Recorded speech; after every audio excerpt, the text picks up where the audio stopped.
Welcome to the Home Depot Women in Leadership Meeting. Ladies and gentlemen, please welcome Vice President of Talent Management and Diversity, Arlette Guthrie.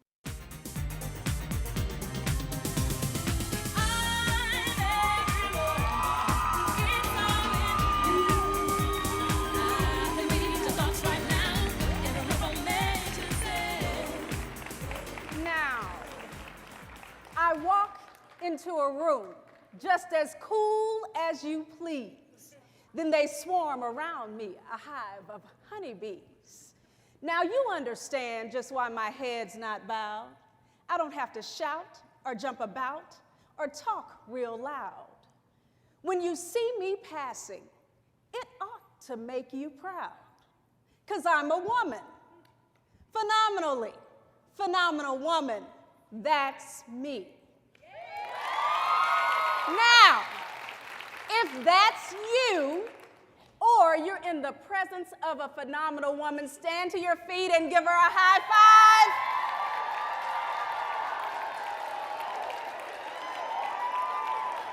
That's right. Now, speaking of phenomenal women, I want to invite to the stage to lead us in the chair our women officers of the Home Depot.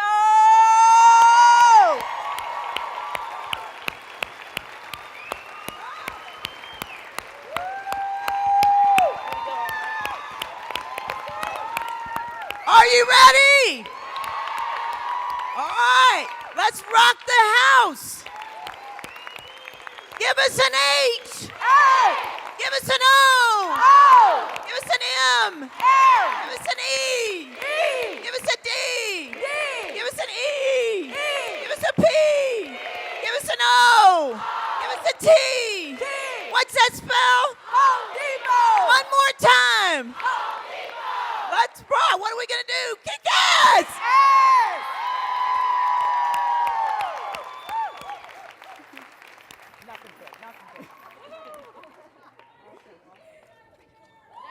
Yes.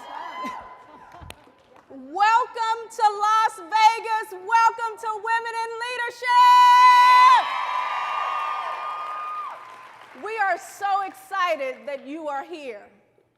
Oh, wait. I got to tell you something. In the interest of a tradition that was started by our very own CFO, Carol Tomei, I have to remind you about the shoes that I'm wearing. Now remember, she said you should wear the color of shoes to match the color of ass that you kicked.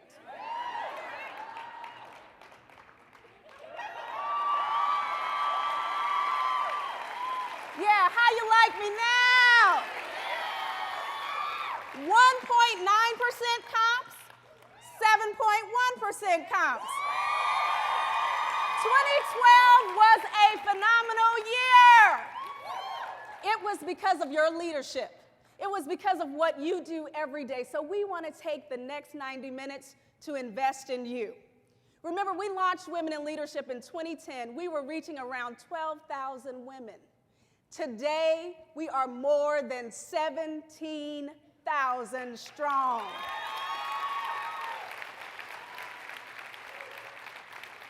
So for the next hour and some, we want to spend some time on you, have you focus on your leadership approach. Our senior leadership team is here, Marvin, Carol, and Marie, as well as our guest, Melissa Dawn Johnson. She will spend some time focused on how you approach leadership. So this is about you. So without further ado, I want to bring to the stage our EVP of U.S. Stores. Now, he's a leader that reminds us that simplicity does not make you a simple leader.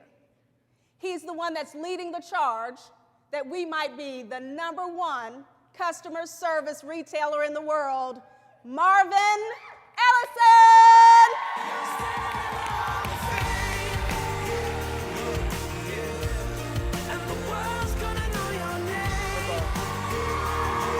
Good to see you. How y'all doing? All right. Thank you. Thank you. All right, let's sit down. Come on. Wow. You know, I started to wear my blue shoes. So that would have been really nice. So, hey, it is such a wonderful honor to be here. And we need to get Arlette out of her shell. She's just way too reserved. What do you think? Well, look, let's give Arlette a hand. She's done so much to pull this together. Thank you, Arlette. So, look, they gave me 5 minutes, and we know that's just not going to happen, right? Nevertheless, I want to do a couple of things. Before I get started, I want to recognize our two most recent promotions. First, as an RVP, we promoted Diana Kelly. Diana's been here for 22 years. So Diana, where are you at? Stand up. Wave to the crowd. She's our new RVP for the PAC South.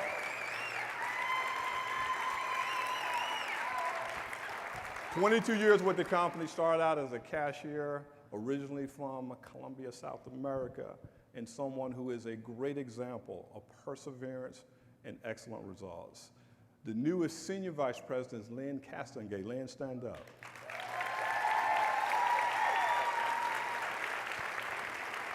Lynn is on my leadership team.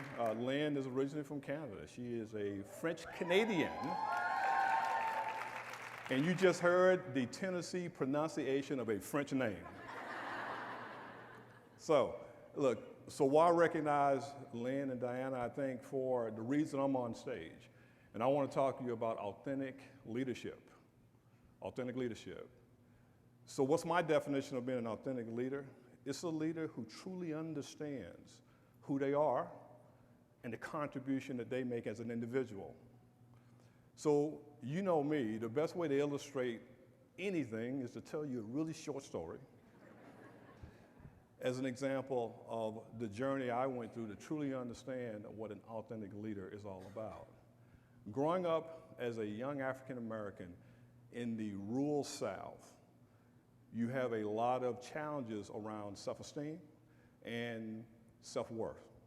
I was very fortunate to have two great parents that even in the midst of our economic situation and circumstances, taught me and my 6 siblings a great lesson. You're better than nobody, and no one's better than you. Always remember that, regardless of your economic plight or your situation. But when I grew up and made my first big move from the stores environment at Target to the corporate office in Minneapolis, Minnesota, it was a huge culture shock.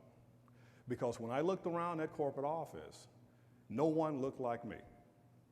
And I so desperately wanted to be successful because so many people tried to talk me out of making that big move, but I felt I had to do something to make a difference.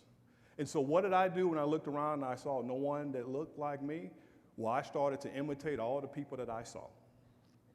I believed if I'm gonna be successful, then I have to look like everybody. So I changed the way I dressed. I adjusted the hobbies I had because I wanted to fit in. And guess what? I started to fit in. But when I would go home at night, I would be so physically fatigued because I had spent the entire day being somebody else. And guess what else happened?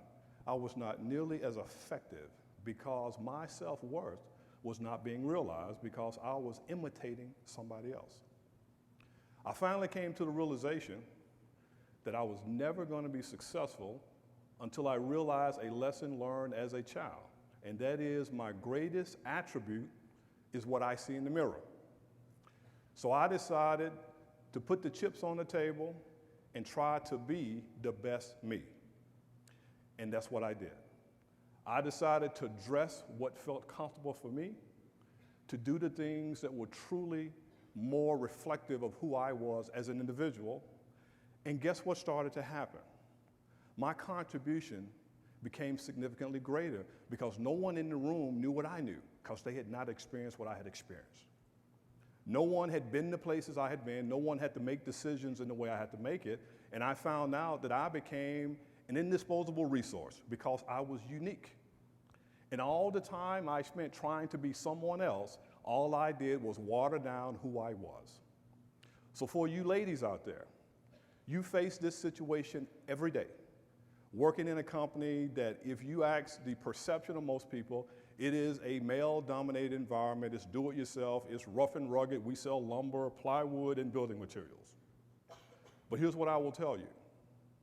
Take a look at the two ladies that stood up, and take a look at the next lady on my team, Anne Marie Campbell. That's the three great examples of being authentic. This is who I am. If you like it, great. If you don't, then that's your problem. Because this is who I am. And so this is my challenge to you. This is my challenge to you. If you want to be truly successful, first you have to define success for yourself. And if your success is to be like Marvin, or be like Frank, or be like Carol, or be like Anne Marie, or be like Lynn, then you'll never get there. Define it yourself in your own terms. But understand you'll never reach it until you understand that you have to be the best you first.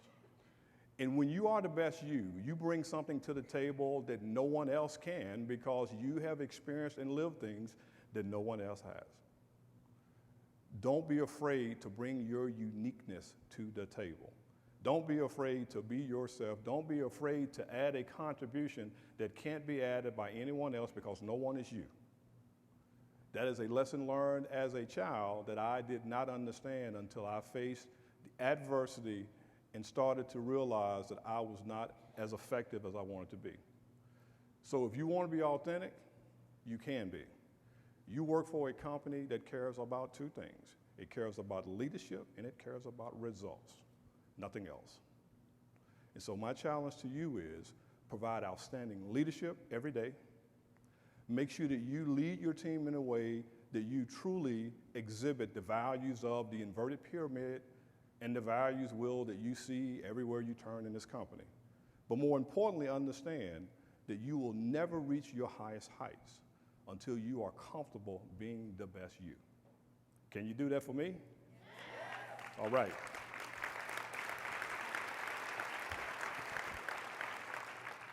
My clock is at 000 up here.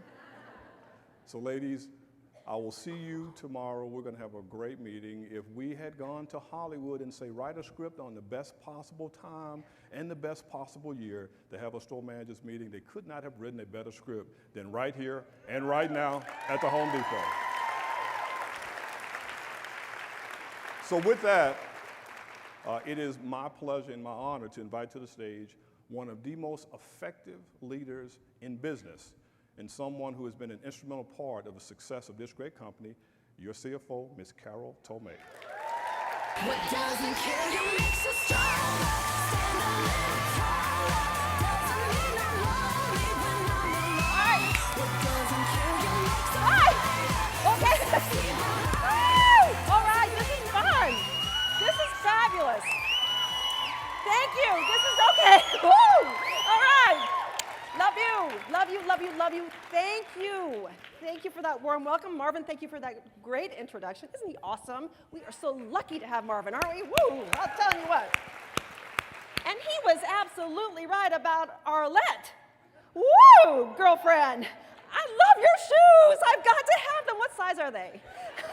I love them. Oh, we're going to have a great afternoon. Thank you for coming out today. You know, you are making an investment in you by coming out today. So good for you. I applaud you for that. And it's a great opportunity to meet people that you don't know. So take that opportunity to meet new people. It's fabulous. Look at the women in this room. Women are powerful when we come together. We are powerful. Think about this. You know, right now, there are about 500 and some odd of you in this room. I declare that in Las Vegas, Home Depot chicks are in charge. Don't you think? I think so. Now look, I too just have 5 minutes, so I want to start by congratulating you on 2012. We're going to talk about the numbers a lot tomorrow, so I'm not going to talk about them right now, but they were awesome. So congratulations. You all worked so hard, and you delivered great results, great service, great financial results, just a terrific year. But we'll talk about that tomorrow. In the 5 minutes that I have, you know, I thought about it a lot. I thought, okay, I'm going to leave you with 3 Tomei tips. And these are tips for success and happiness. The first tip is to follow the words of Maya Angelou. Do you know her? She's a poet and an author, really, just a beautiful writer. And she said something that I really believe to my heart. She said, don't make money your goal. Instead, do what you love and do it so well that people can't take their eyes off of you. Isn't that cool? Do what you love, do it so well, people can't take their eyes off of you. So that's my first tip. My second tip is to live a balanced life. Now, you might be saying, are you kidding me? Well, by balance, I'm not talking about family on one side and work on the other and a perfect teeter-totter balance, because that doesn't exist. But what does exist is balance in the moment.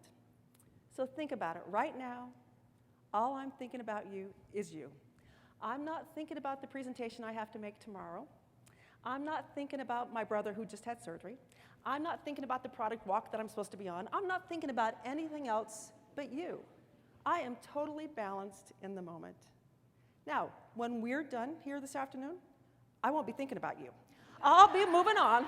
I'll be moving on to the next moment, because life is a series of moments. And if you balance in the moment, you can have balance in your life. Believe me, folks, I'm really super busy. I have balance in my life. I have balance with my husband of almost 30 years. I rarely see the man, but when we are together, we are balanced because he is for me, right? Balance in the moment, try it, it works. Now, my last tip is this. It's lead a purposeful life. Some of you have heard me tell this story, but I'm going to tell it again. It was back in 2002, and I was working really hard, really long hours, Monday, Tuesday, Wednesday, Thursday, Friday, Saturday, Sunday, Monday, Tuesday. It was crazy, crazy. And I woke up one day, and I looked at myself in the mirror, and I asked myself a question. And the question was simply this: Carol, what do you think your tombstone's going to read? And I thought about it for a while, and I said, it's going to read, she worked hard. And I was horrified by that. I'm like, oh no, this cannot be the purpose of my life. This cannot be the legacy that I leave behind. This cannot be. So I asked myself another question. And this time the question was, Carol, what do you want your tombstone to read? And after I thought about that, I realized that I wanted to read, she made a difference. And once I figured that out, it changed me. It changed me for the good. It changed the way I interacted at work. It changed the way I interacted in my family, in my community. And folks, amazing things started happening to me.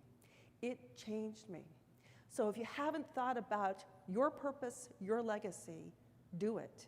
You may say, well, I'm too young to be thinking about my tombstone. Yeah, okay. But think about your legacy. Think about your purpose. And once you define it, and it will be different for each of us, right? Because we're different. Once you define it, live it, and amazing things will come your way. So those are my 3 tips. Do what you love and do it so well that people can't take their eyes off of you. Balance in the moment and live a purposeful life.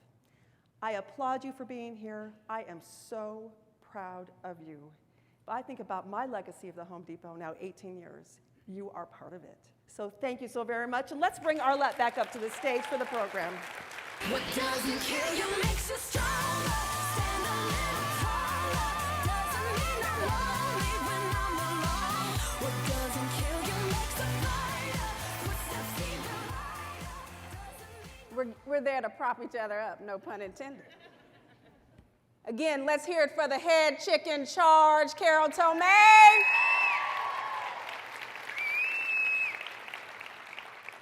So it's my pleasure to bring you our guest, Melissa Dawn Johnson. She is a great example of how you can take charge of your life and live in the moment. Melissa is a respected voice on authentic leadership, and she's a regular contributor on CNN. She's the president of Velvet Suite, a brand marketing firm that's committed to transforming the world one champion at a time through a proven leadership development system that's used by many Fortune 500 companies. Before launching Velvet Suite, Melissa actually worked in various marketing positions in Victoria's Secret, Nationwide, and Procter & Gamble. It is my pleasure to bring you Melissa Dawn Johnson.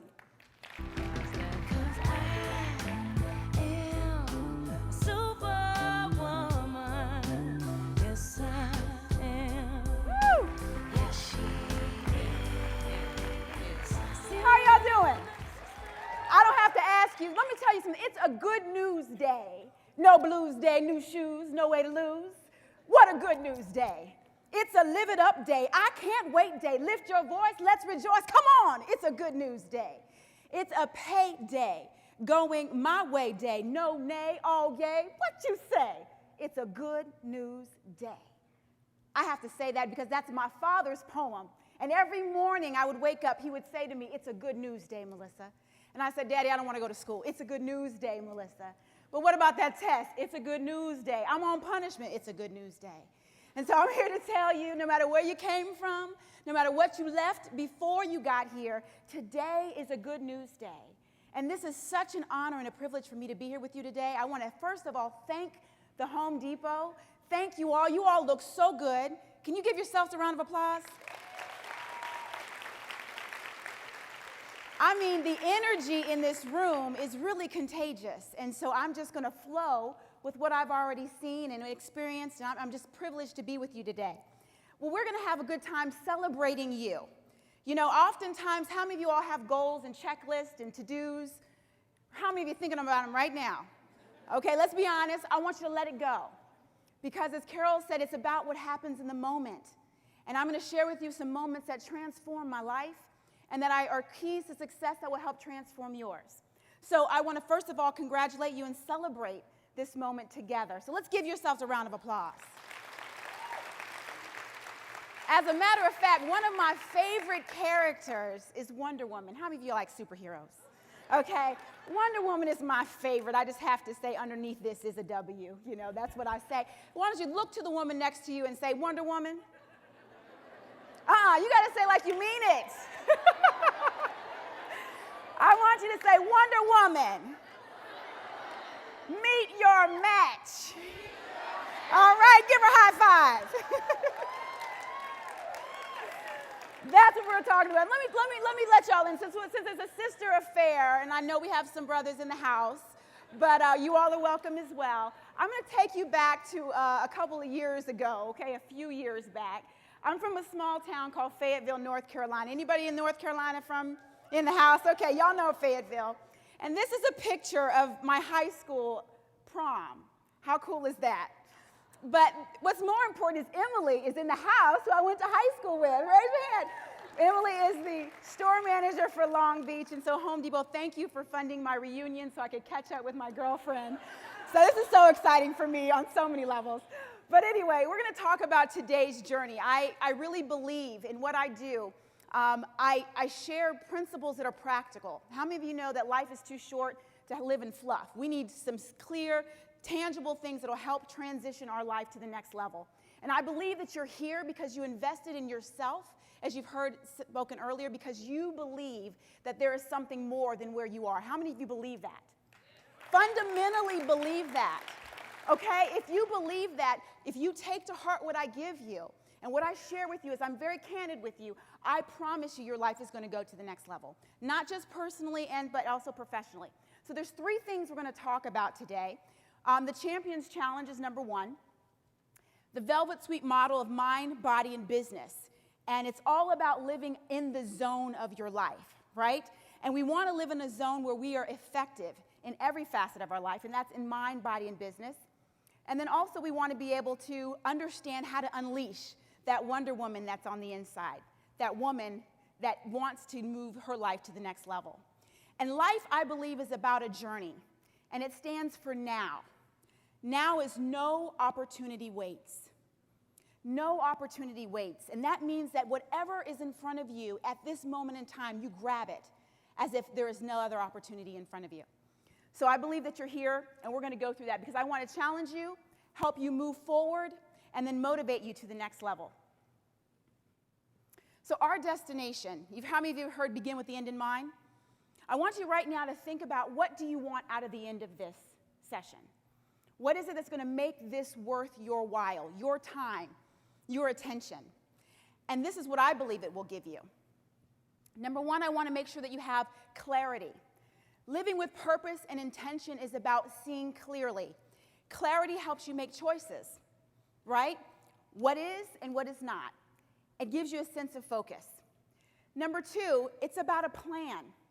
having intention and knowing where you're going helps set the course and the direction for your life. And number 3, it's about results. Anybody heard the word results lately? Yeah, that's what Home Depot is all about. You all are about results. And so just like Home Depot has results, you personally should define what does results look like for you in your life. What is your plan of action? What is it going to look like for you? And the challenge of being this Wonder Woman is what? We have such a pace and a pressure in life. What is it in your stores? Registers are always ringing, right?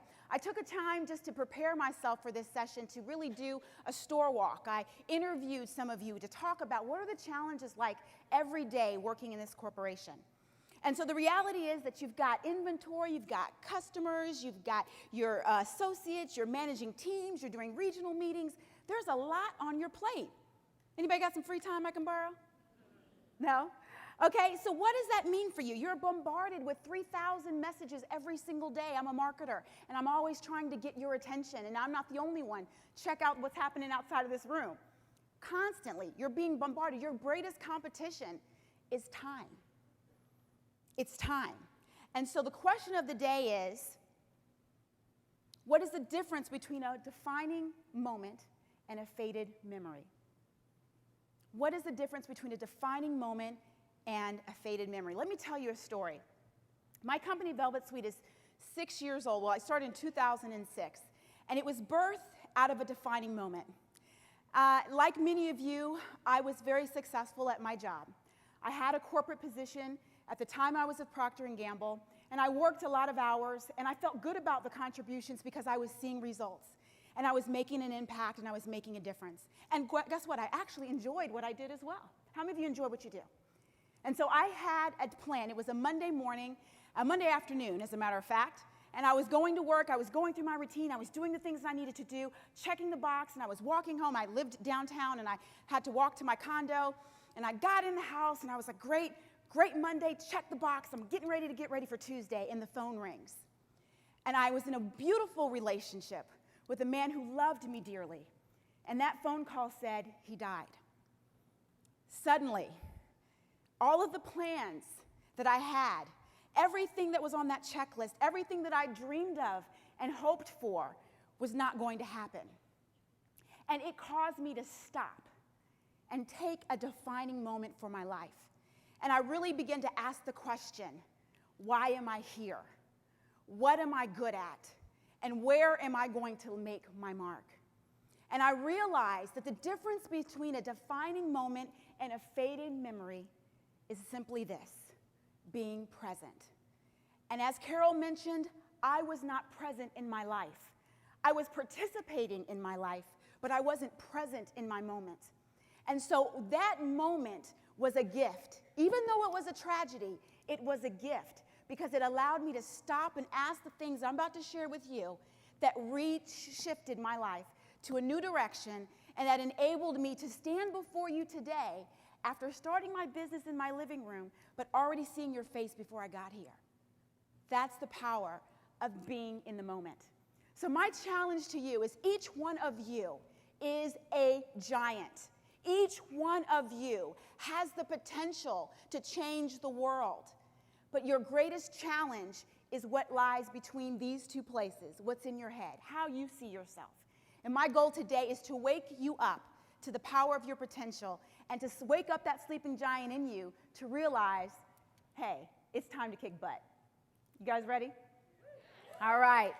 One of my favorite quotes is this one, and I love Joan Rivers because she just says anything, and I guess, you know, when you get to a certain point in life, you can say whatever, and it's all good. But this is one of my favorite quotes from Joan Rivers. Yesterday's a memory, tomorrow's a mystery, today is a gift, and that's why we call it the present. So I set all that up, and you've been set up twice to say, listen, be present with me in this moment, and I promise you, you will not be disappointed. So the next 70 minutes, 55 as my clock says, we're going to go through a couple of things. What I want you to I want to clarify what this is for you. This is about a proven leadership acceleration system. What my company does is what I've lived through and what I help my clients do to transform their life into the champion zone. So that is what this is about, and I'm giving you a taste of it. We've got only a little bit of time. It's not just a motivational message. I'm a motivational speaker because I tapped into a gift that I have as a communicator. But that's just the conduits for me to release what is my true gift, which is coaching and developing leaders. It's about authentic leadership with intention, right? It's not about doing something haphazard. It's about being present and doing it with direction and intention. It's not about a cookie-cutter leadership approach, all right? Because every person's journey to developing leadership and coming to that aha moment is going to be different. And each one of you up on this stage, I'm sure you would be able to share your story, and it would be just as effective as mine. And it is about defining your own compass for growth. Some of you, your direction for growth is up. You're looking to get to the next level. Some of you, your direction for growth is within. You're trying to explore, really, what is it that you want to do? How is this position that I'm in going to help me develop as an individual? And what's the right season and time for me to pursue other things? And then mandates for career progression. What I love about my time in preparing for this moment with you and working with Arlette and her team was that we really took a lot of time to really think about each one of you and where you are, and everyone in this room is different. Matter of fact, you're sitting in the chair with my book, and that's my gift to you, courtesy of the Home Depot, and on the cover is a thumbprint. And what's so beautiful about the thumbprint is that nobody else has that print but you. So this is about you discovering and defining what is career progression for you. So right now, you guys all have papers and pen. Again, this is an interactive exercise. I want you to take a moment to write what you will commit to in this moment. Let me tell you something about commitment. Goethe said this: at the moment of commitment, the entire universe conspires to your success. Do you believe that? Does that seem real? We're going to talk about that. Right now, write down, what will you commit to in this moment?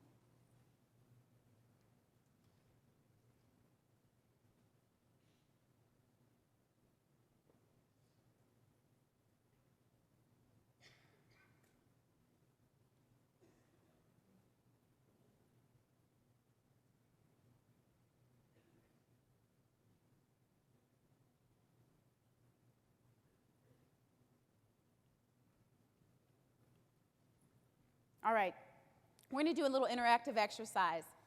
What I'd like for you to do is when you see the picture or the word on the screen, tell me what word jumps out to you, and just shout it out. Okay, can you do it? I don't think you guys have a problem with shouting. That's not an issue here.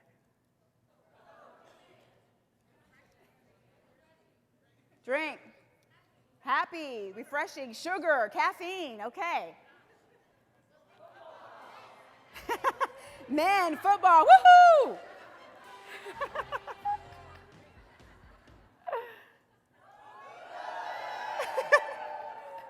Okay, so woo is a word, but I don't really know what that means. So give me some words. Yes, okay, okay. Jewelry, ooh, ooh, ooh. A lot of smiles in the room from the ladies. Aw, right? Warm memories, okay? You. Uh-oh. What is the one word that comes to mind when someone says your name? Okay, some of you know what that is. Is it fabulous, talented, hardworking, late? Who knows? Let me tell you, the power of influence and of your leadership and of your brand really is based on this. What is the thing that people say when you're not in the room? That word, that equals your influence. That is credibility, all right? And it's about rising above the average. It's about making an authentic mark. It's about being distinct, unique, and different. I start my poem, when I start to speak, usually I start that as a tribute to my father and as a tribute to where I come from, but also because my middle name is Dawn. I believe I bring a new day. Whenever I come in the room, you're going to wake up to something you didn't see about yourself. It's not that my words are so heavy that you not heard it before, but it's the light and the energy that I bring to the conversation. What is that going to be for you? I want you today to determine what that is, because it's about authentic lifetime value. This has nothing to do with your position. This has nothing to do with where you live, because the way the world is, it all comes full circle. It all comes back around. And so the key with this is that it's always in the mind of someone else. Your value, perceived value, is in what other people think. You say, no, Melissa, I could care less what they think. I'm me, I could care less. Well, you know what? You don't live in a vacuum or a bubble. And in this organization and in wherever, within your community, people's idea of who you are matters. And my direction to you is, let's be authentic about it. Let's be intentional about what is the message you want to own. And it's either positive or negative. And guess what? If it's neutral, I don't really remember her. Who is she? Why should I know her? So the key here is I want to help you understand and define what that it is for you. How many of you heard of the it factor? Right? Who wants it? Oh gosh, you don't want the it factor? Okay, come on. If you want the it factor, this is what we're here to help you define. Okay? One of the things that's very interesting to me, what does this look like? What is this? What do we see here? Identity theft. Very good. Great reading here.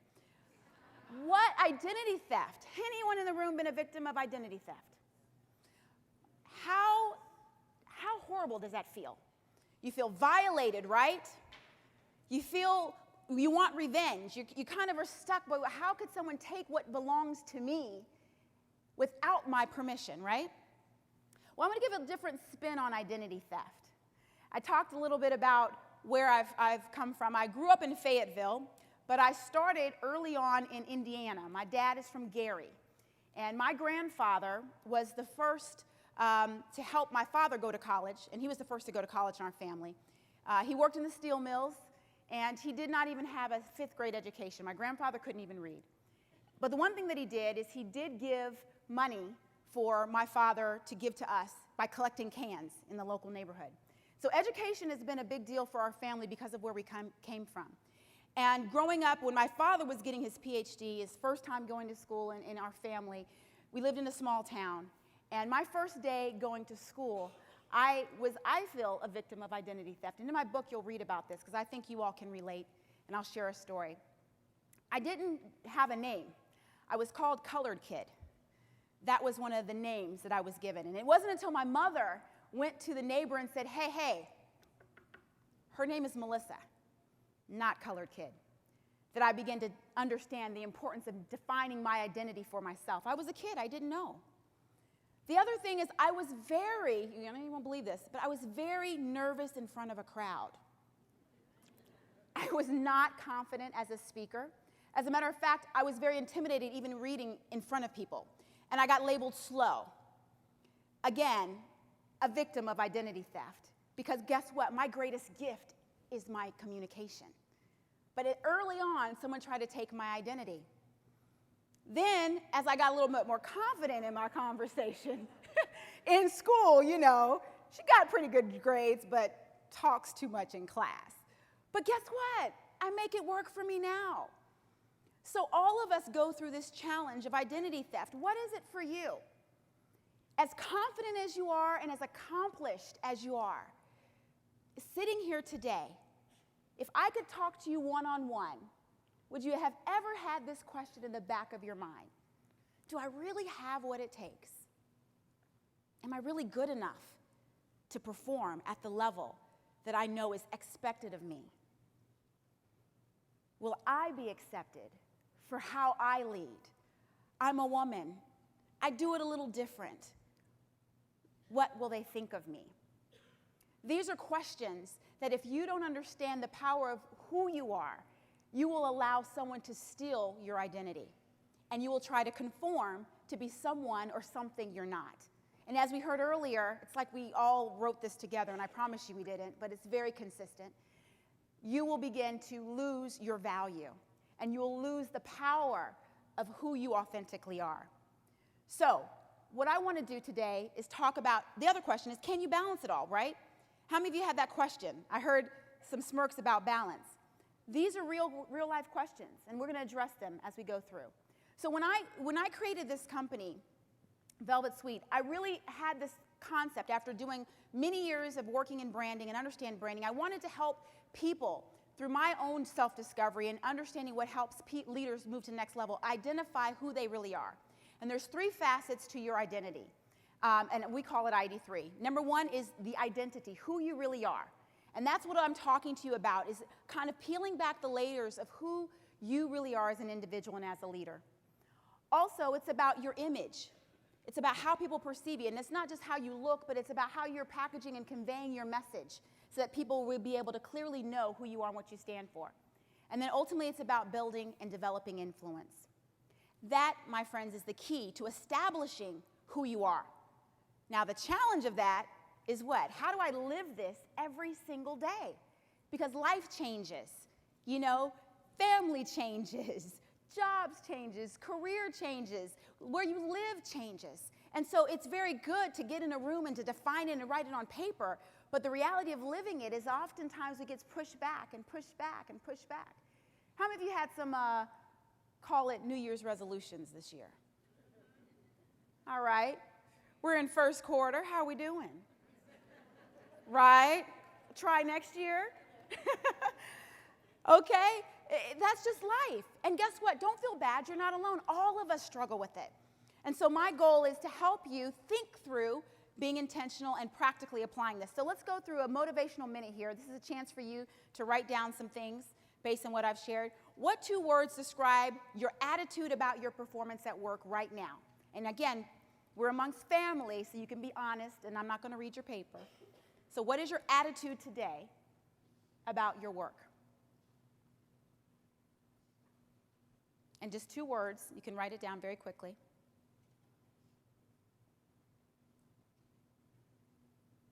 Number 2, what 2 words would you like to define your attitude about your performance at work?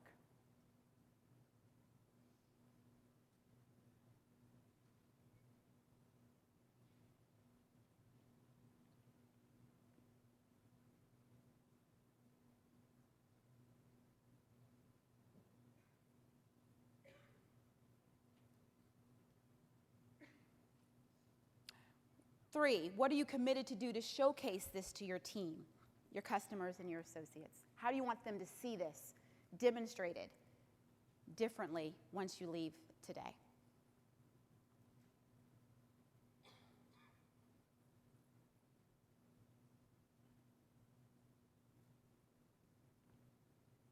As you're writing, I'll tell you a story about words. How many of you heard words, right?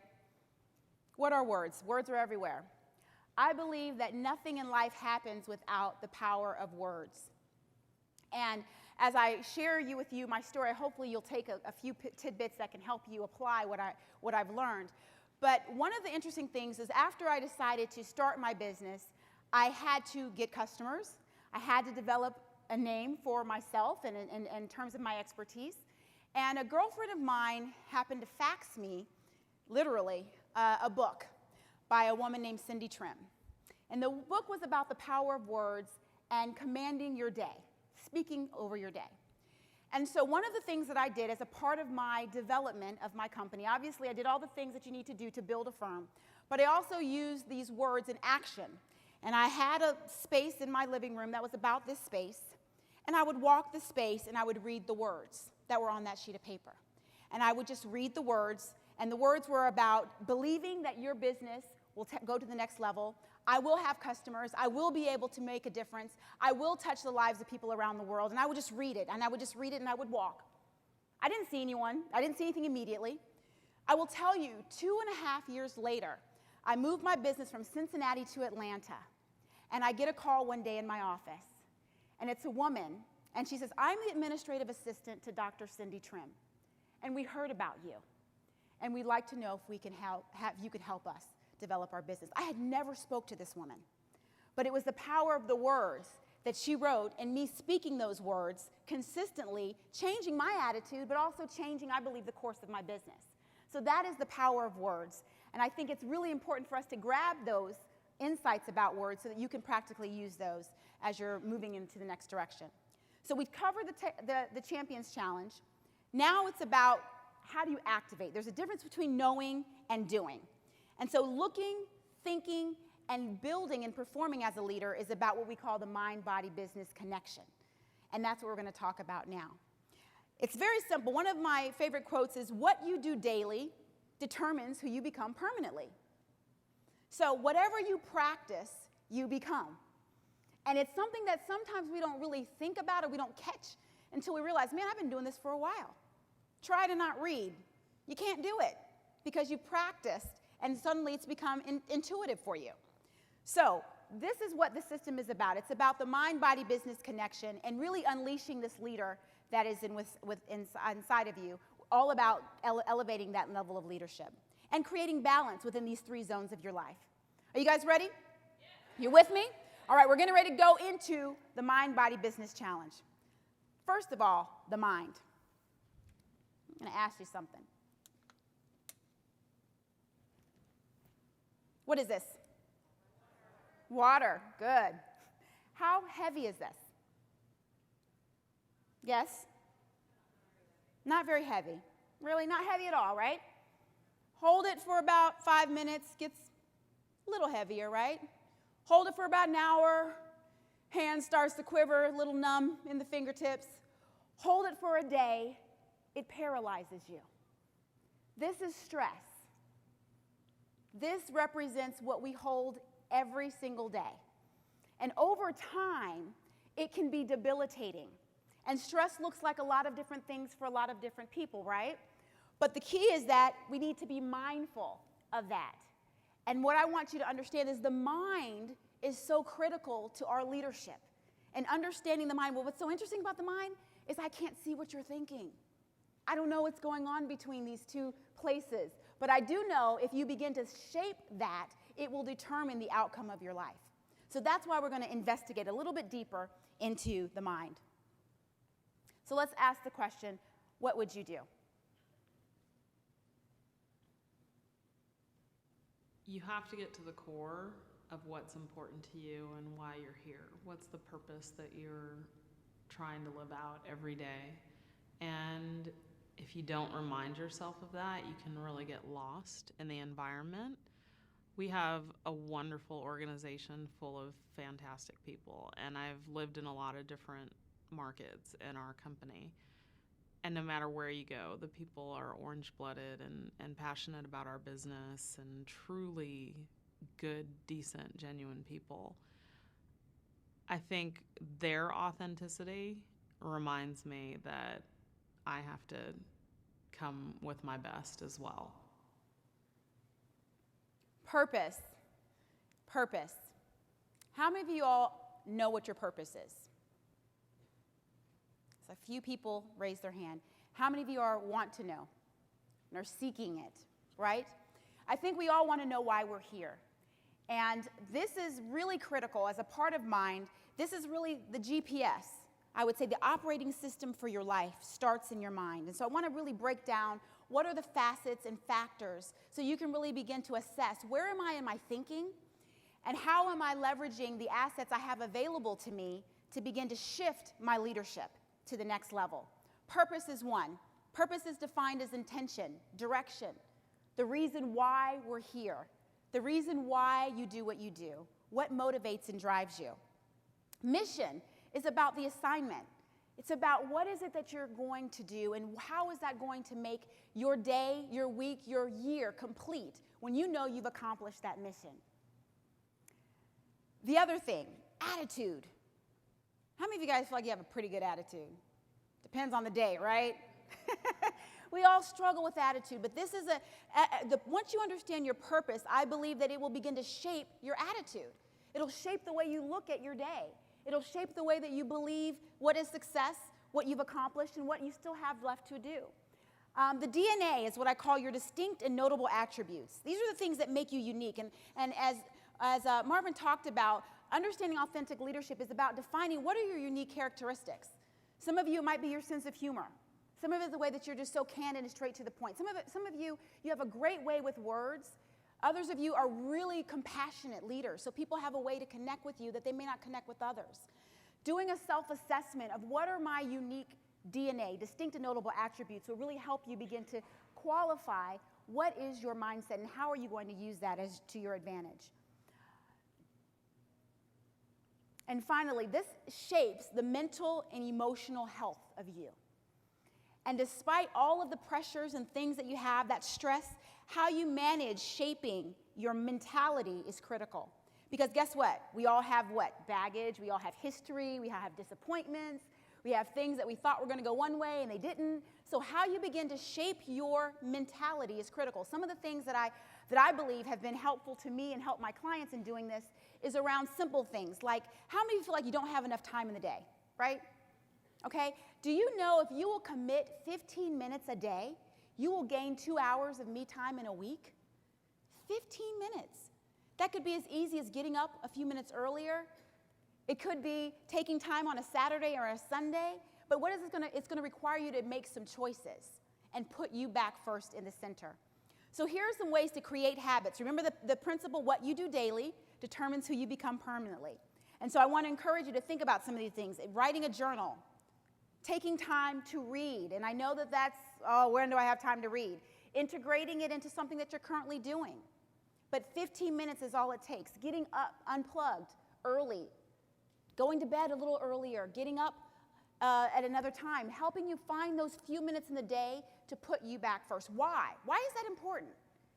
Because you realize that the force and the driver of your success starts with how you think. And so protecting that, whether it's through the music you listen to, the books that you read, the conversations that you have, this is really going to begin to shape how you think and ultimately help you to lead on another level. Learning. How many of you guys have gone back to a hobby or something that you really enjoyed when you were a kid? Dancing. For me, I love dancing.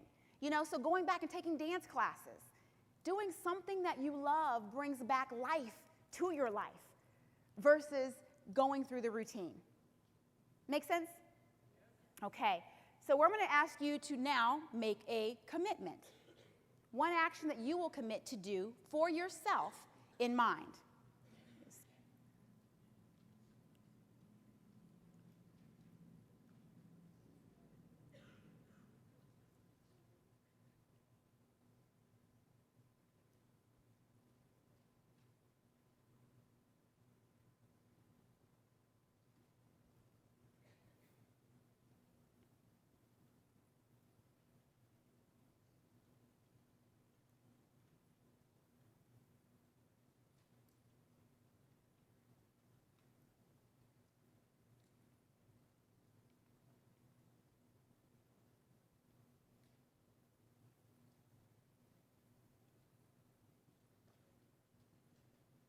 You know, one of the things that's an interesting story, and I laugh at it now, but it's the power of the mind.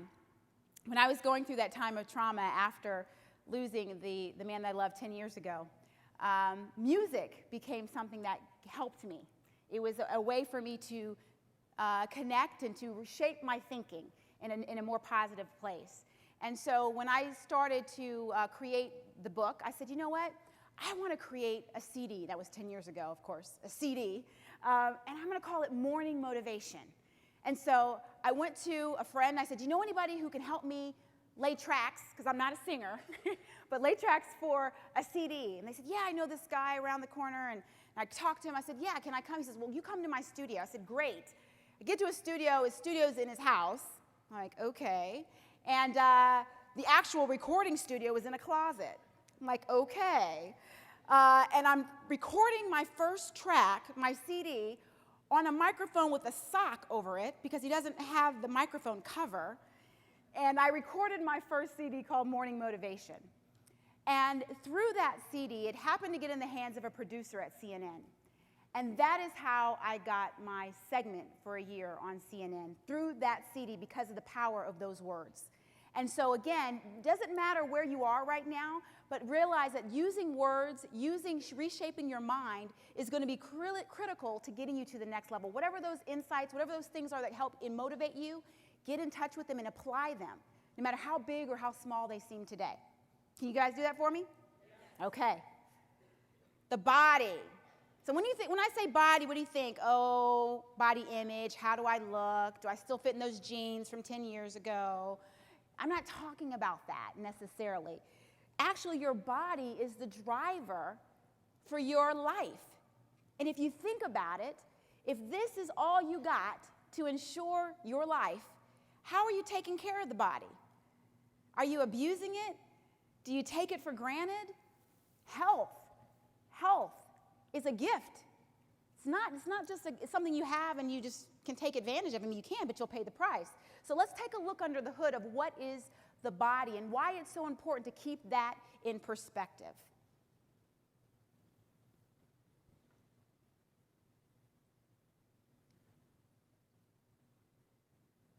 The biggest challenge I've had is understanding when enough is enough at work and letting go and know that it's okay to go home early and take care of my family when I need to be there. It's okay to go to a sporting event for one of the kids if I need to.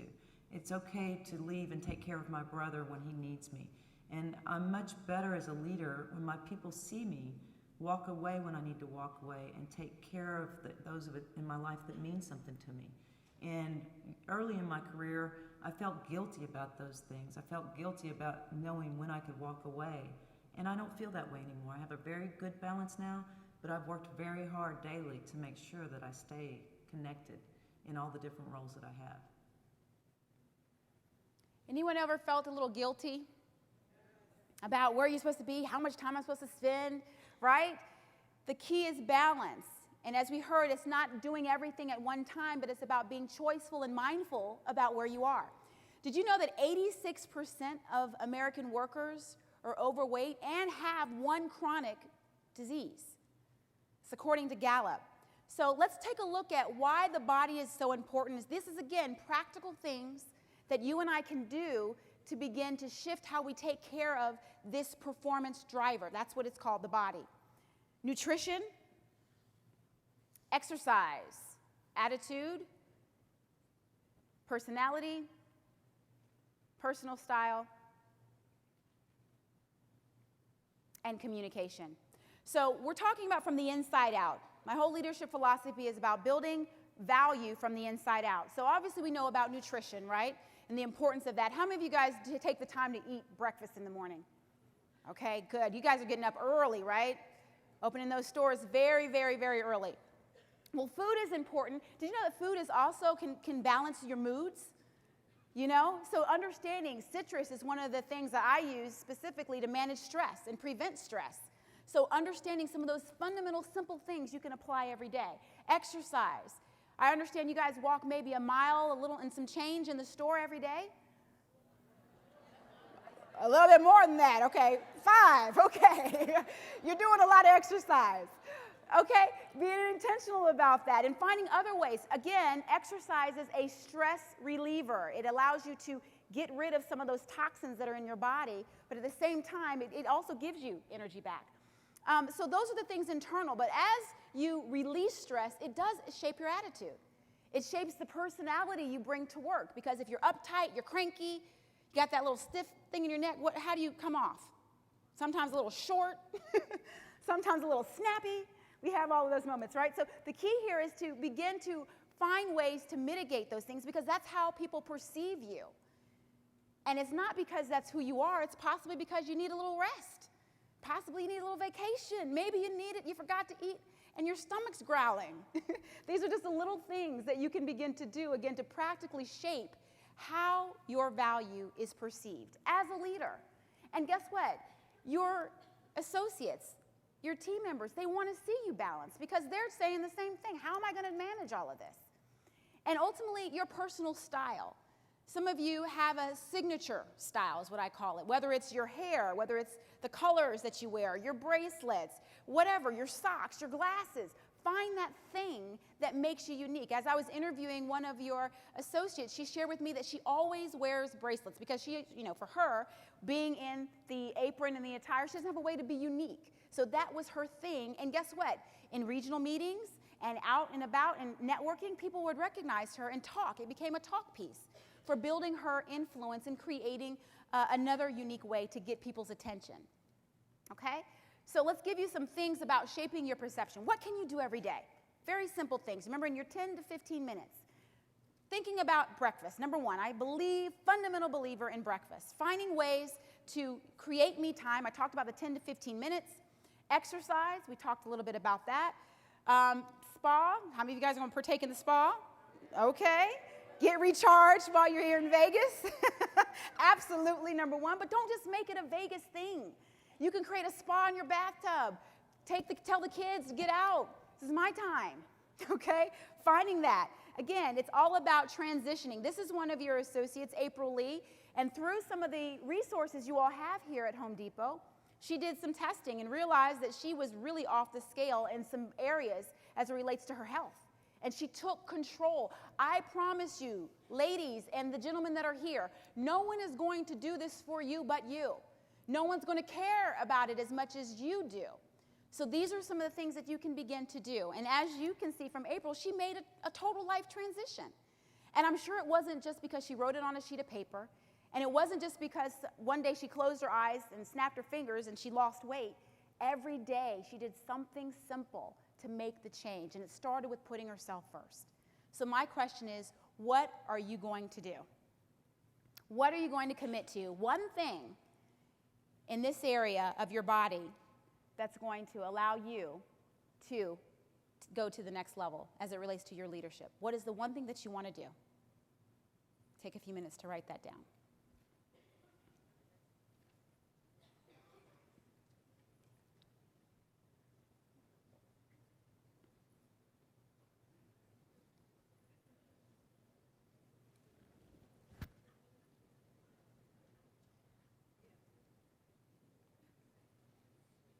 I'll share with you one of the things that happened for me that was pretty life-changing.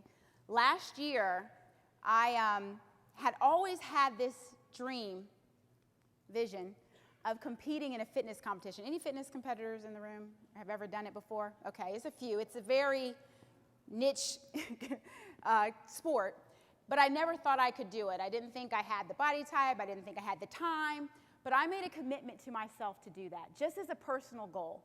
And through the journey of doing what I'm sharing with you, I lost 25 pounds. I competed in my first fitness competition and got second place and qualified for nationals. Come on, that's pretty good, right? But I'm telling you, it's not because I was super extraordinary. I just practically applied the things that I'm talking to you about today. So whatever it is that you want to do, you get in your mind to do it, it will happen, and you make the commitment. The last pillar of our three-legged school, which is mind, what? And business. Let's talk about that. The fundamentals of leadership. And I know that you all are going to have a great next 2 days here. And obviously, you spend a lot of time at work because you're good at what you do, and this is a winning company. The statistics say that we spend over 91,000 hours of time at work in a lifetime. That's a lot of time. So the question is, how are you maximizing your moment at work? Being present, being able to perform at the next level is critical. And making your mark unique so that you are a leader that others want to follow. So the fundamentals of business, let's look at them. Typically, we think it's these two, right? Performance and results. And obviously, you all know what that looks like for you. It's SCOP, it's scorecards, it's inventory, merchandising, it's working with your associates, it's managing teams, it's making sure customers are taken care of. You're mastering that, right? Or you're on the journey of mastery. I will tell you that's 20% of the overall picture. The other components that are critical is your communication, networking, building teams, and ultimately leaving a legacy. This is the total picture of developing leadership at the highest level. One of the stories that I will share with you when I was going through this journey of understanding the fundamentals of leadership when I was in corporate America, I was a very high performer and I did very well at my job. And one time I ended up going to meet with my supervisor and I had come into a role and I had outperformed my numbers and I was really on the track for what I thought was a promotion. And I got into the meeting and I was told that you might be on probation. I'm thinking, that has nothing to do with what I thought I was coming here to talk to you about. But the reality was that I didn't understand, this is early on in my career, the idea of team building. And I was in a new role and I had new associates, I had new people that I had to form relationships with. And it wasn't just about my performance, it was about how I engaged them, how I helped them become a part of this team, how we win together. And so this is critical to understanding elevating leadership at the next level. And so business is, again, not just performance and results, but it is also about activating your influence. And this is a great time to get started because you're developing new relationships right here. How many of you all have met someone that you didn't know just in the last hour or two? Great. Now the key is, are you going to follow up with them? Are you going to build a relationship with them? Are you going to work with them and share ideas and stories? So let's look at the center of influence. You at the center of influence. Let me kind of share with you the components of this. Number one, it's engaging your peers. Okay, we just talked about how are you building and creating relationships, having crucial conversations so that you are creating and adding value. Communication and collaboration. You all are constantly collaborating across team lines, correct? So how are you continuing to facilitate that and being known as someone who is an engaging leader who develops and builds teams through communication? Understanding the business and growing as you're developing your capabilities in your role. And that's something that as I talked to a lot of different leaders within your company, said it was very critical to their success was making sure that they had mentors, they had individuals who were coaching them and helping them develop. An advocacy network. This is something that is so critical when I deal with my corporate clients in particular is because you want to, again, build your influence from those people who are sharing about your value even when you're not in the room. Okay? So it's critical that you have advocates and that you have champions. Those are individuals who are going to push you forward and who are going to share your success with others who can help influence the direction of your career. How many of you have identified champions for you? This is not just a woman thing, it is a leadership thing, okay? If you have not, I really want you to think about who can be a champion for you. How do you begin to build that relationship with them? Are they aware of what you're doing every day? Have they been aware of what you've learned or what projects you've accomplished? Begin to build that champion network. And then finally, empowering others. That's the whole key of legacy. You're not going to be where you are forever. And so the question is, what mark were you going to make in your current role? What do you want them to say about you when you've left? And what are you going to give that will live beyond your position? Make sense? Let's look at a video on business. My biggest challenge in my career was approximately 4.5 years ago, and I experienced a two-level demotion, and part of the reason being is you could say I was associated with the wrong leader, but really I owned a big piece of that, and that was that as a leader, I did not invest enough time in developing champions for my career and networking. And so I learned that especially as a female leader, it is important to always build and maintain your champions and your network of support so that they're there for you at times when people might not be as familiar with your contributions. And so this made me a very much stronger leader. Some of the adversity I had to work with, literally woke up that morning thinking I was going to be talking to my direct reports about them being thrown a different challenge, and in fact it was me that day that was thrown the curveball. And so here I got very good advice from a mentor of mine that said, keep your chin up, head down, that people will realize that you work hard and that you're deserving of the director title. And basically, I did exactly that, worked on building my champion, stayed positive, and here I am today, looking forward to my career to continue with the Home Depot. Great. So how will you turn a setback into a setup for a new opportunity? Right now, take a few minutes to write down what one action you will take as it relates to developing and building your leadership in business.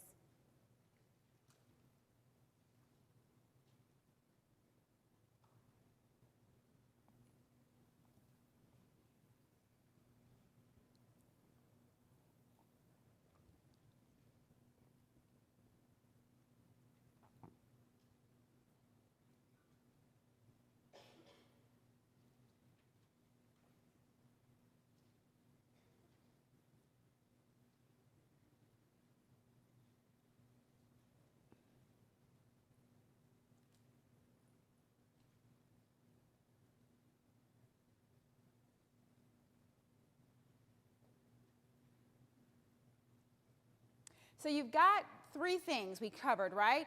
Number 1 was what? Bind. Number 2? Number 3? Okay, and you've got 3 things on your list, right, that you're going to commit to do. Is that right? Are you serious about it? Yes. I'm going to ask you, before we're over with this, I want you to share it with someone because I want you, the key to commitment is what? Accountability. It's one thing to commit to yourself, but if nobody knows, who cares? So the key is that you want to be able to hold yourself accountable to being able to make this a real transformation for you. So as we've covered, we've got the last step here in our 3 points to cover today. We talked about the challenge of unleashing the leader.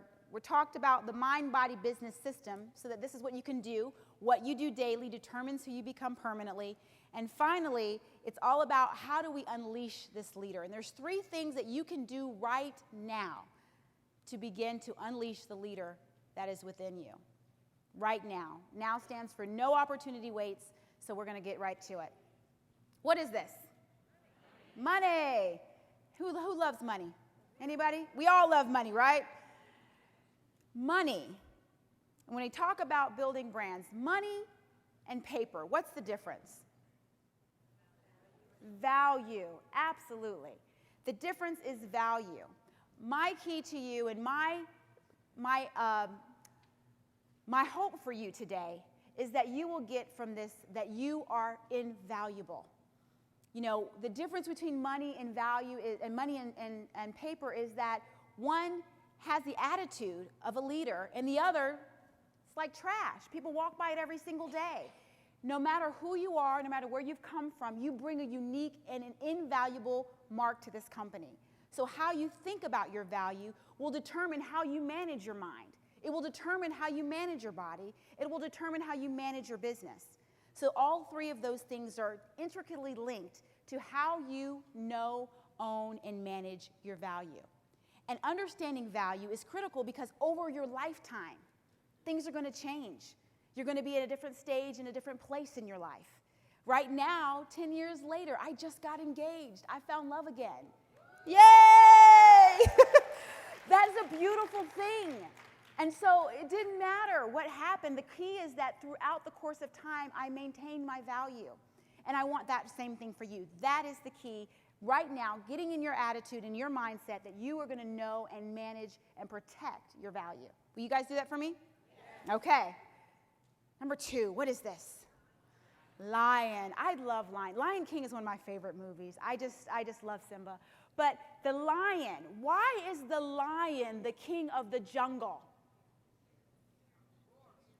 Is it because he's the largest animal? Is he the strongest? No. Is he the fastest?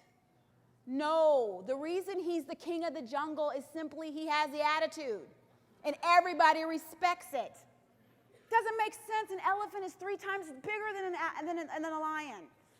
But his attitude is, I am the king. Respect me. I want you to get an attitude check. I don't know what you thought about yourself before you came in the room. I don't know if you thought you were a number all the way back there or right here. I'm telling you, you are great. You are the queen. So I want you to act like it and begin to put that mentality in front of you. And if you don't really believe it, write it down. Put it in front of you every single day until you see what you see lines up with what you believe. Can you do that for me? Okay. And number 3, how many of you love presents? I love gifts. If you guys have any gifts for me, feel free to give them to me. I love gifts. That's my love language. I love gifts. But know that you are a gift. Your difference is what makes this organization special. Your difference is what makes your team so dynamic. And even though you might look around and you don't see anyone who looks like you or who thinks the way that you do, that means you're in the right place. That means you're in the position to make a mark. I learned that very early. One of my clients is the NFL. And we do a leadership development training program for over 360 of their rookies across 19 teams. And when I go in the room, guess what? Nobody looks like me. But I'm okay with that because that is my uniqueness. And I got comfortable being uncomfortable.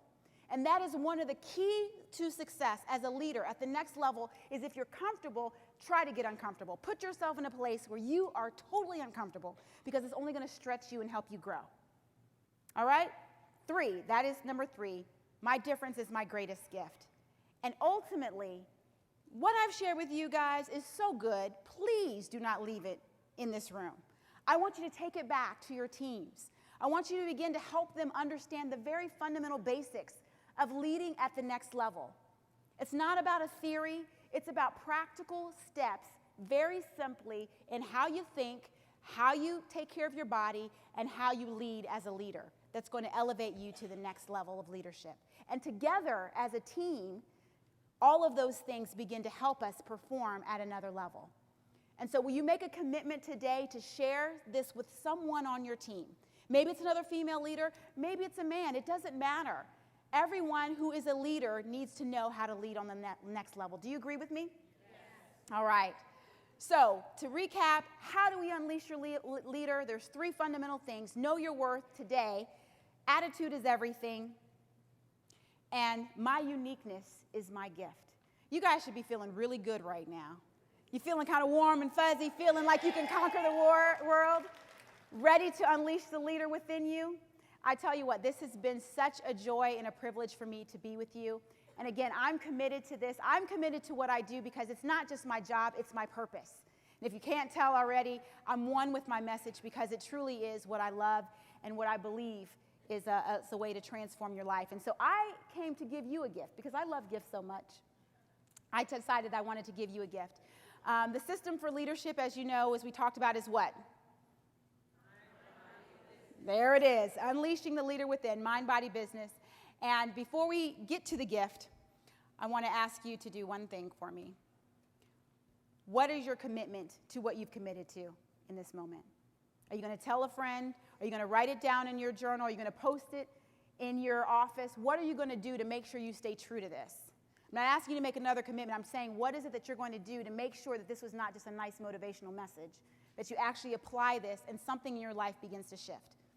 What is the one thing that you're going to do? Okay? And make a commitment to it. And so today I want you, as I said, give you a gift. I wish I had more time, but obviously we are on a tight time schedule. If you guys will take out your phone or your iPad or whatever you've got, and if you do Win Like a Champion /Home Depot, there is a free ebook for you that gives you some practical steps to applying mind, body, business. Because I want you to win. Home Depot wants you to win. I can't tell you how exciting it was. Ladies and gentlemen, I speak to a lot of companies across a lot of different industries, but it is so refreshing to see what this group has done for you.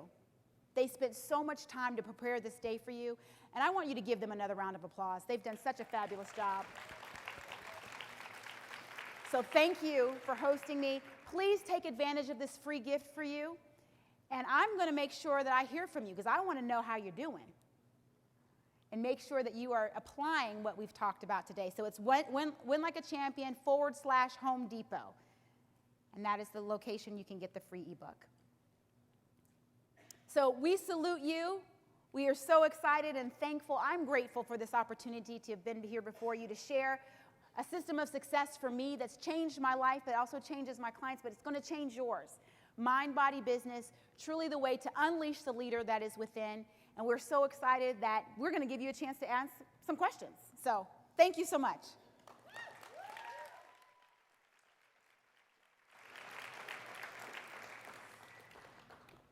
All right, how was that? Yeah?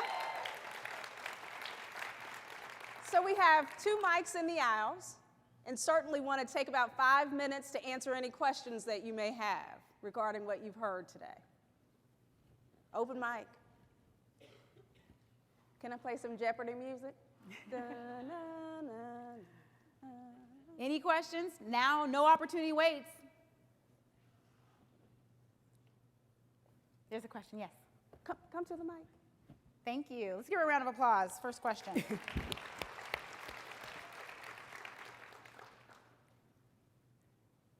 Hi, I'm Michelle. I loved your speech. Thank you so much. And I certainly plan to put into action some of the things you talked about. But I would love to understand, as you were going through your career, particularly in corporate America, who served as your sponsor? We recognize that that's really important to have a sponsor, and how did you go about getting a sponsor? Absolutely. Great question. Did everyone hear her question? Who served as my sponsor? Throughout, I worked at several corporations, and one of the things that I did first before I asked anything was I did my homework. I studied. I looked at the leadership landscape and really began to assess who were the individuals that were, number one, making moves and had credibility. Number 2, had the attitude that they were open to support and help groom the next generation of leaders. And 3, they're people that I felt that I could provide value in my exchange with them. So making that, identifying who that person was, and then making that introduction, but coming to them with an approach, saying, listen, I'd love for you to support me, but I'd want you to get to know me first. Can we sit down and do lunch? Can we do breakfast? Can I just build a relationship with you first? Because typically leaders get asked to be sponsors a lot. And typically if they're seeing the value that you bring, they will want to be associated with you. So building that relationship, doing your homework first, really assessing and being very strategic about who you ask, I think is very important. Next question. So you've been very motivating, and I know I want to go back and do this type of training with my team and people that I get to meet throughout my career. Where could we get more of your, either your slideshows or materials, and then maybe do you speak at other venues that we could attend or come to? Because again, very effective, so I want to be as effective as you have been today. Absolutely. Well, thank you. Thank you so much for that. Yes, there is the Win Like a Champion program is online, and that is a way for us to connect from a coaching perspective online. And then also I come and speak to various teams locally as well as nationally, so I'm sure that's something that I would love to do more of here at the Home Depot. So anyone who's interested, please feel free to reach out. One of the other things that we're going to do as a part of Women in Leadership is we're actually taping now. So as a future module, the segments of the program will also be available for you to share with your local team back either in your store, your district, whatever makes sense for you. So we'll definitely have that available for you. Other questions? All right. Thanks, everyone. Thank you.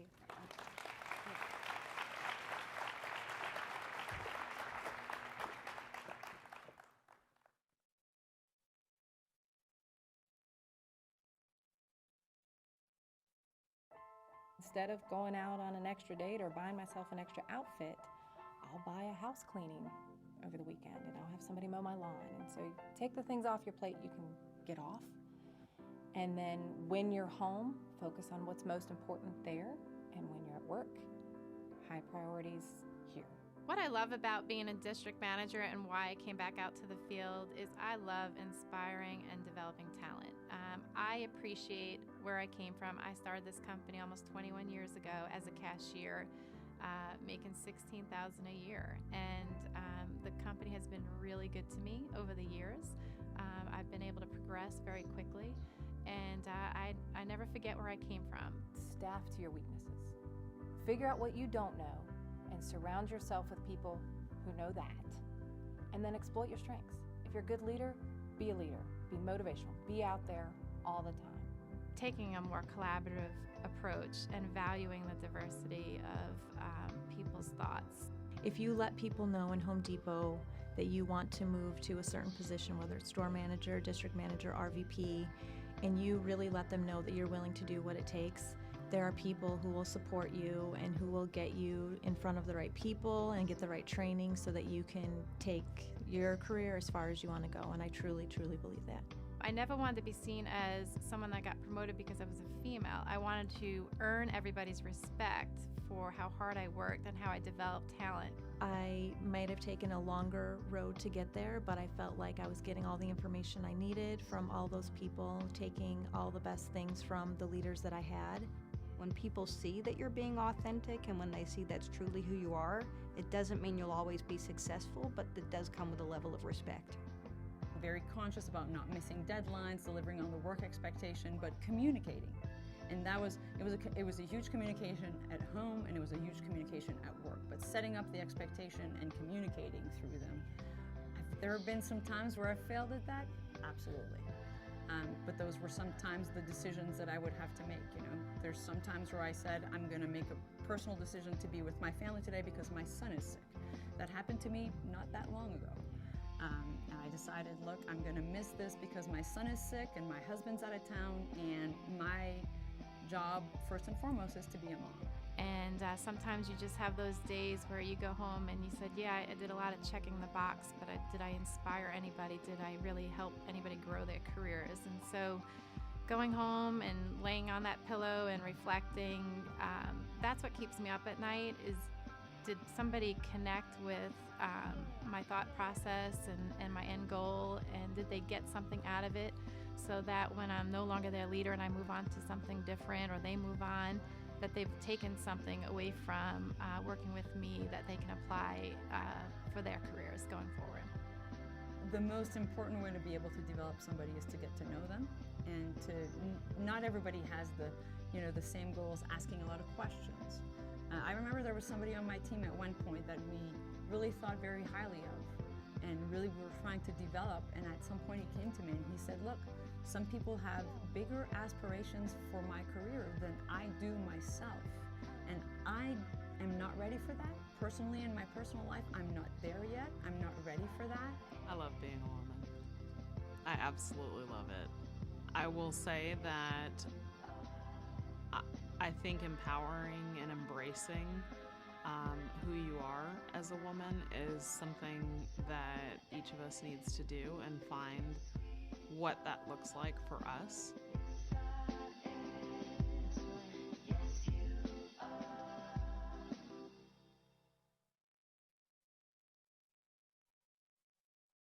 Please welcome to our stage Anne Marie Campbell. I'm bulletproof, nothing to lose. Hey! How are you? How are you doing? How are you doing? I tell you, I love, please sit, please. I know I only have 5 minutes. If I go over, you know how that goes. But I love to be in the presence of amazing, amazing leaders. Give yourself a round of applause for what you do. One of the things I think we should all realize is that as we have added more women or more X chromosomes in the company, the performance of the company continues to go up, right? Woo!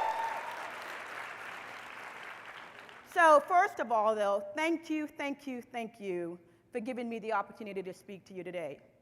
As I look around this room, and I see the faces out there, I remember my dreams. I remember sitting in a Home Depot training room or in a break room having a dream. And many times, those dreams were laced with a lot of anxiety, a lot of confidence issues. But my dreams really bored me and kind of get me to push through some of the challenges that I had. So when I think about this journey that I've had over the last 28 years in the Home Depot, 28 years. 28 years. I know that it has not been a straight road. And I've had challenges along the way. But those challenges made me much stronger. So when I thought about today, in the few minutes I had, is that many people ask, Anne, how did you go from a cashier to being a division president? And I look back and I say to myself a lot of times, a lot of hard work. But it wasn't only hard work. It was a belief in self, a belief in me, a belief in who I am. It was a lot of self-confidence, to be honest. But a self-confidence, to be honest, was laced with a level of humility that I recognized that I had a lot of learning to do. And last but not least, I got a lot of help. People sometimes don't recognize that there's a lot of people out there to help. And I got a lot of help from mentors, sponsors, and champions. And I look back today, and I say to myself, without that help, I would not be here today, because no one is an island. So there are 4 key learnings I had. 4. And the first one came from what I call my mentor. My mentor for probably 17 years in the company before he left the company promoted me at every level in the organization beyond this level, from store manager to district manager to VP. And he said to me one time, don't be self-limiting. And I'll tell you the story behind that. I was a district manager in Miami. I just had my second child. I have two boys. They're now 20 and 17. I've been married for now 25 years. And I just had my son, Alex. And I got promoted to district manager after I came back from maternity leave in South Miami. And my first 3 months, I had a 4-year-old at home, or 3.5, and at that time, a 6-month-old when this happened. And my first 6 months was one of my most trying times as a leader. And I remember I walked into my office in Miami, and I was overwhelmed. Nothing was going right. Nothing. And I had 2 kids at home, and you talk about guilt. I was working my tail off to make a difference, and I felt I was not making any difference at all. And I went to my office, and Stella Cardinal, still the assistant in Miami, was in the office. Marina Konchak was the HR. And I sat in my office, and I called my husband. And I said to my husband, I said, Chris, I don't think I can do that. And I broke down in tears. I was physically tired. I felt I couldn't do the job. I don't know who called Lynn Martineau in the Tampa office. Not 1 hour later, Lynn Martineau calls me in my office. He was at that time the RVP, and he said, Ann, we want to do a walk in our Kendall store, which is 210. It's like yesterday. And Bruce Berg and I are going to come down and walk the Kendall store. He comes down on the Friday, and he meets me at the Kendall store, and he pulls me to the back of the Kendall store, and he said, Ann, I hear you want to step down. And I said to him, yeah, I have 2 young kids. I don't think I can do this job. I think I'm giving up a little bit too much. And he stood me there, and he says, Ann, yes, you can. Yes, you can do this job. And he reminded me that I was not in that alone, that he was my #1 supporter. Bruce Berg, who was in the store, was my #2 supporter.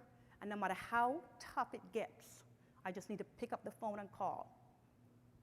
And he said, yes, you can. And not only can you, you will. And he asked me then to go home and talk to Christopher. And I remember I had made a phone call 2 days before to Christopher. I went home, and I spoke with my husband. And I said, Chris, it's like I felt a little hijacked, right? I said, you know what? I wanted to step down, talk to Lynn. He thinks I could do it. Remember, this is 1996, right? Not a lot of women DMs in the company at that time. And Christopher said to me, I'll stay home. My husband is a chef, worked in some of the top restaurants in Miami, and he decided he worked long hours. If you're in the restaurant business, work long hours. And he decided to stay home. And I decided to pursue my career. So when you think in your mind that you can't do it, yes, you can.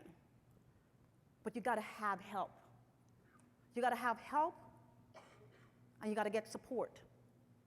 So yes, I will tell you, reach for the stars, but make sure that you prioritize.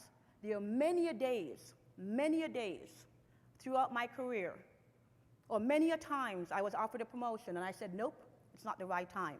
And I go through stages with my kids where I said, no more moves, no more promotion, it's a time for my kids. And then they got to a certain point, and I said, yes, I can push the accelerator again. And now my son is 17, my other son is 20. I feel if I need to, I can push that accelerator again. But you gotta make priorities. That is the balance. It is not all the time, every time. It's the best some of the time, but it's not all the time. So that's the first lesson I learned. Make sure you prioritize and be very ruthless about prioritization and timing. Number two, the second thing I learned, and we talk about mentors, sponsors, and champions. Very important, because it's not about hard work only. Because many of you say in the room, I just got to work hard.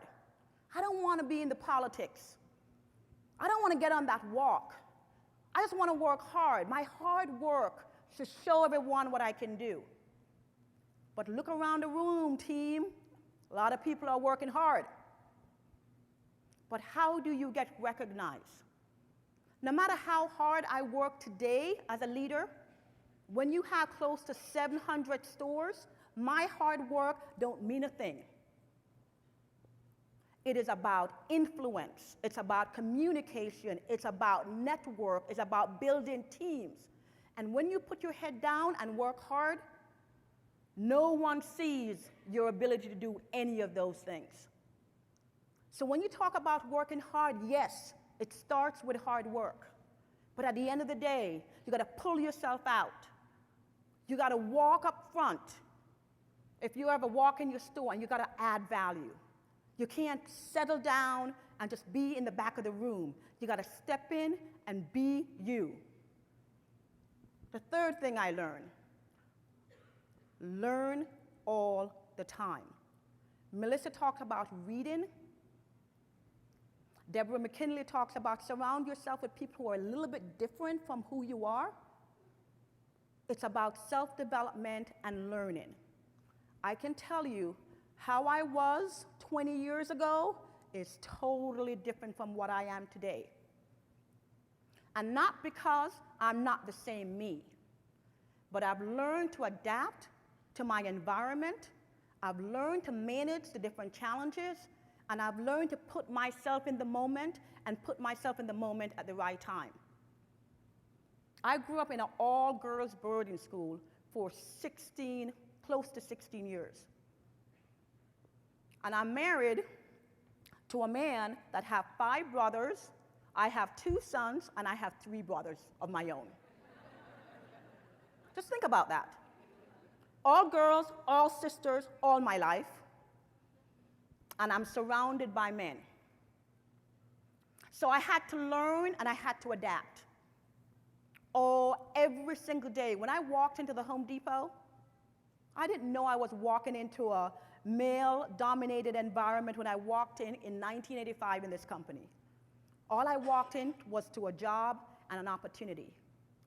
And not because there was only one of me in the room, that means my voice was silent. Because there was one of me, I even spoke more boldly. And that's what I would ask of you, is that you have to continue to learn and learn to put yourself in the environment that you can influence and make a difference for others. And the last thing I live by, if you know me, I am who I am. I have a saying, be bold, be you. That's who I am. I feel like I have value. I bring it to the table. I'm confident in who I am. And yes, there are things that I have to do differently every single day of the week. It comes on my review every single year. I'm like, I can write it again. But guess what? That's me. It may be an opportunity, but look at all the other strengths I have. And that's what we got to bring to the table. So what I ask of you is a few things, and I know I'm over my time. But I think it's important, because I could give you so many stories, but I can't do it today because I said, Orlette, I know I have 5 minutes. Because it's been a journey that's a pretty important journey, but that's why I'm standing here today. But what I ask of you is several things. You gotta be a catalyst of change. You've heard this quote before, be the change you wanna see. Be the change you want to see. If you're sitting in a room and you think it needs to change, you start that change. It is important that you become the leader that helps others. Leave the negative behind. I could tell you some stories of some people that I've worked for, but at the end of the day, that's not important. I have a lot more supporters than detractors in the world. Focus on the people that are supporters and put the negative in the box. If you focus on the negative, you will never get to where you want to be. So focus and push yourself forward. Something for all women, I will tell you. Help and support each other. Help and support each other. If it's one thing men do extremely well, they help others. They'll help a friend get a job.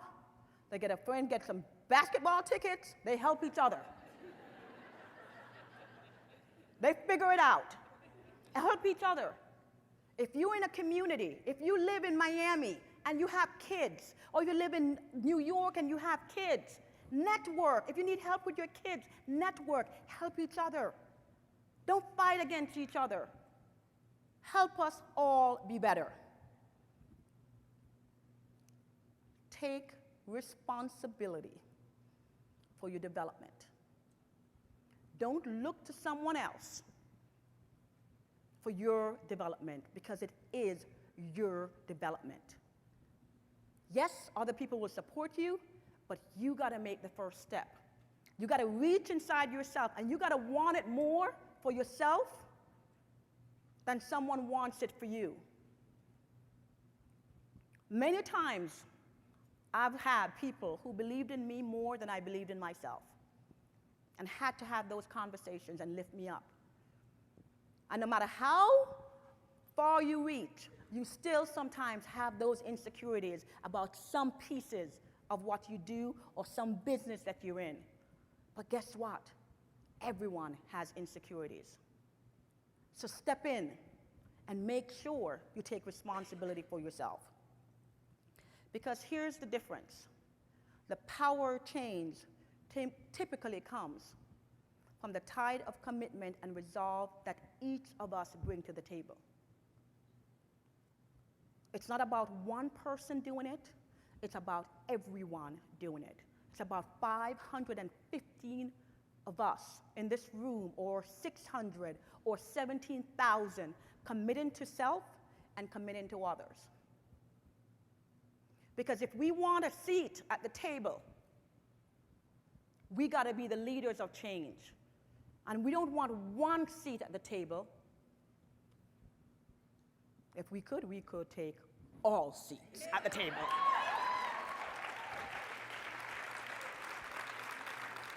But set your goal high. So I leave you with two things. It's something that happened to me 2 years ago, and I've told this story a few times. And it's so 2 years ago, my son graduated from high school, the one that's in the University of Alabama. And you know, when your son is graduating, you go through your life and you look back at all the missed opportunities and the things that you should have gone to and you didn't go to, and you wonder, as a mom, did you make the right choices? And this is when I learned that it's about choice, not sacrifice. And my son is walking up, and he gets his diploma, and I feel good. And I said, wow, my first son graduated. Then he walks down, and he comes about after the ceremony is over, and he walks to me. And this was the most important and happiest moment in my life. He said, Mom, you did good. So, as a parent, when your son walks up to you and all the things over the years go through your mind, and he says that, you know you made the right choices. And so I say to you today, it is not about sacrifice. If you make the right decision at the right time for you, it is about choice. And you have the power to make the right choice no matter where you are in your career. So I leave you with what my guiding principle is and what I live by every day. When I look around this room, I say to myself, and I've said this to myself for years, it's only as you develop others do you permanently and personally succeed. So I ask you to extend the hand and make sure you help others in this journey. Thank you so much. Much appreciated. It's your life, what you gonna do? The world is wide. Please welcome to the stage Arlette and Director of Diversity and Inclusion, Lloyd Jarrell. Your heart beats for. It's an open door. All right, we're out. Our time has come to an end. But as you know, this is just a beginning. What Anne Marie said is that each of us has a responsibility to pay it forward. So we charge you to take this back. You have a team around you. They need your leadership. They need your guidance. Take it back. Take it back to your store, your district, your region, so that we can continue to grow women in leadership. Lloyd, can you share a little bit about what's coming for 2013? Absolutely, and wow, what a powerful afternoon, first of all. I mean, to have, the support of Arlette, and to have Carol, and to have Marvin, and, Anne Marie, and Melissa, here to share such, a wonderful message. But also, I want to thank you, for those of you that are in this room that execute the programs that are worked so hard upon behind the scenes, and to inspire our female leadership in the field. Really you owe yourself a round of applause, because your participation, leadership, and execution really is what makes a difference out there in the field and inspiring our female leadership. So at this time, I'd like to give you a round of applause for all that you do for us. So as Arlette mentioned, right now on SharePoint, we do have 2 new modules, increasing personal motivation and developing self. So those 2 modules are out there now on SharePoint and ready for spring execution. As Arlette mentioned earlier, one of the modules that we're going to release in the fall is this meeting. So we want to take this platform, this format, and give you the opportunity to share that with your department supervisors and with your assistant store managers, because we want them to experience what you've experienced here today. The other module that's going to come out is going to be attached to some of the video vignettes that you've seen, and we would like to thank all those that participated in the filming of those videos, and we have a lot. We have over an hour of production in that alone. So we want to take those videos, condense them down into some video vignettes, have some debrief and discussion sessions around some of the subject matter content that's there, and put that out on SharePoint this fall as well, so you can share that with your teams. So also, as a housekeeping note, if you'll notice to the left of the room, there's a table, and we have some ropes set up over there. Melissa's going to sign an autograph for her book, so there's going to be some opportunities to get to have a discussion with Melissa, get your book signed, and to get a photograph with her. So the thing I want to leave you with is legacy. And you heard Carol talk about it, you heard Melissa talk about it, you've heard the word legacy. And my challenge to you is just to pass on the success that you've achieved on to the next generation of female leadership, and help build a succession plan that's sustainable for future leadership. And we hope that, the programs that we put together and put out in the field definitely help you attain some of that. But again, it's about that individual skill set that you have that's going to give you the ability to sustain our company long term. And we truly appreciate your partnership and help guiding us along the way with your feedback as we develop programs for the field. So thank you very much. And Arlette, Certainly. We thank you for your time, your attention. We thank you for leading. We thank you for leading the charge with women in leadership in the field. It's certainly because of you that we have grown to 17,000 strong. We'll keep it going. We have a lot more to come. Enjoy the store manager meeting. Thank you for coming out. God bless you. Thank you.